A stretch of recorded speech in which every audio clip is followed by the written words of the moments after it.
Happy new year मुस्कान, happy new year. 1 जनवरी 2016। वाह, क्या कमाल का दिन है। हर बार की तरह नए साल की शुरुआत बड़े ही खुश होके, बड़ी ही मस्ती के साथ शुरू की थी मैंने। तब नहीं जानती थी कि ये नया साल मेरे लिए क्या लेके आने वाला है। उस दिन 1 जनवरी के दिन सुबह सुबह मंदिर जाने का फैसला किया था मैंने। अभी मंदिर के लिए तैयार हो ही रही थी कि अचानक मेरे दरवाजे की बेल बजी।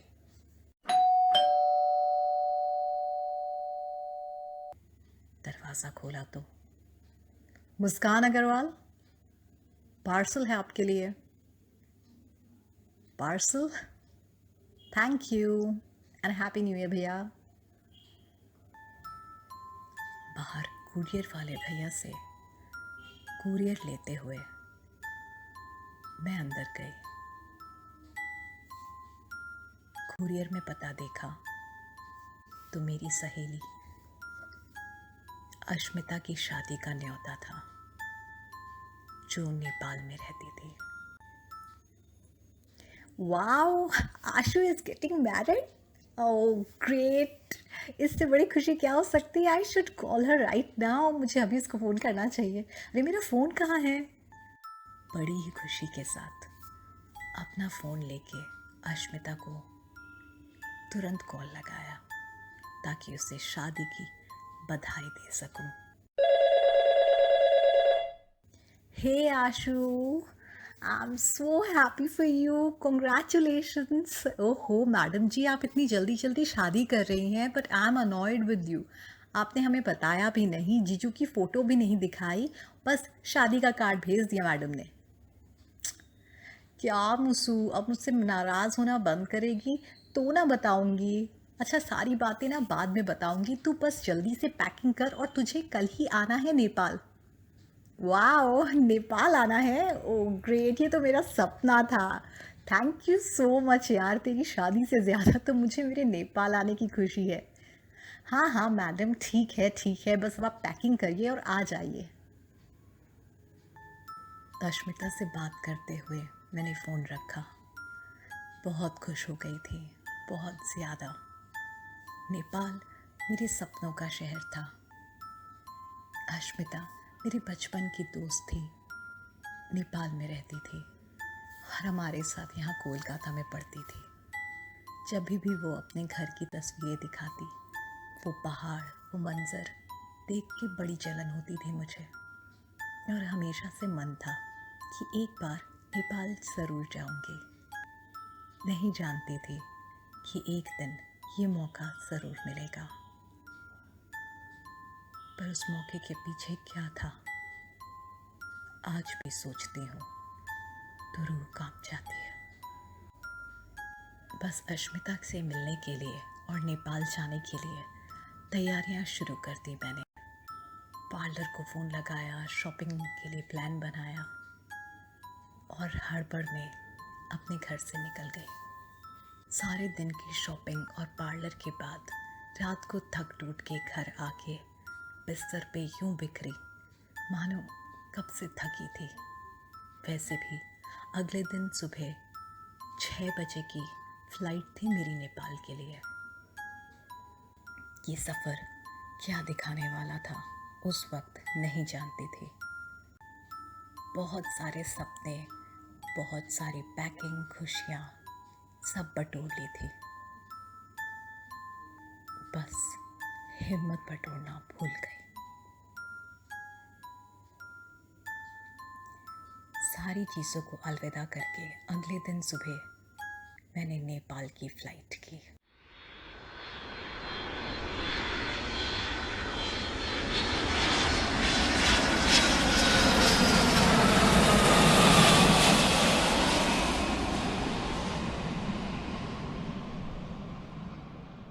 कुछ ही घंटों में मैं नेपाल पहुंची। अश्मिता नेपाल के एक गांव में रहती थी।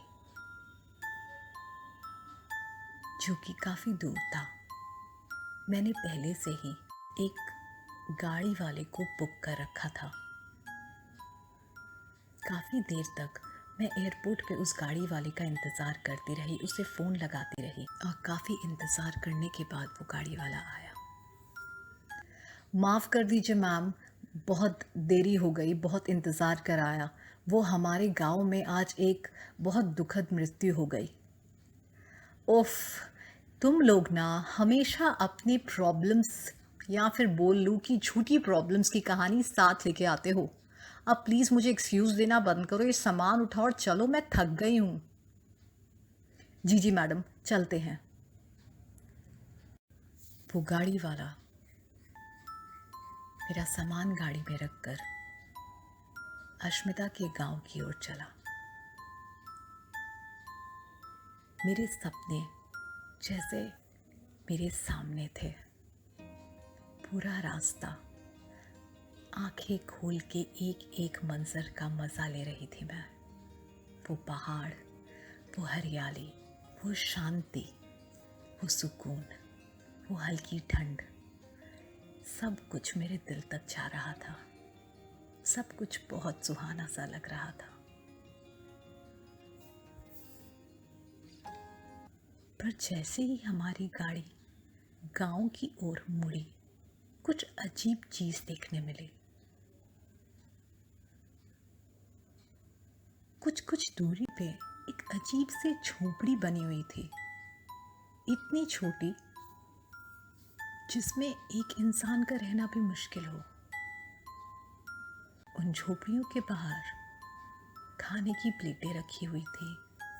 किसी किसी झोपड़ी के बाहर कुछ बच्चियां, कुछ औरतें भी थी। मुझे समझ नहीं आ रहा था कि ये क्या है। शायद कोई प्रथा होगी इनकी। अश्मिता से पूछ लूंगी। यही सोच के मैं अपने सफर में खोई रही। 2 घंटे के सफर के बाद आखिरकार अश्मिता का गांव आ गया और गाड़ी वाले ने गाड़ी ठीक अश्मिता की हवेली के बाहर रोकी। अश्मिता एक काफी बड़े खानदान से नाता रखती थी। पूरी हवेली फूलों से सजाई हुई थी, पर वो हमारे यहाँ कोलकाता के गेंदा फूल नहीं लग रहे थे। वहाँ के कुछ शायद लोकल फूल होंगे, बड़े प्यारे लग रहे थे। मैं बड़ी ही खुशी के साथ गाड़ी से बाहर निकली और अश्मिता को फ़ोन लगाने ही लगी थी कि अचानक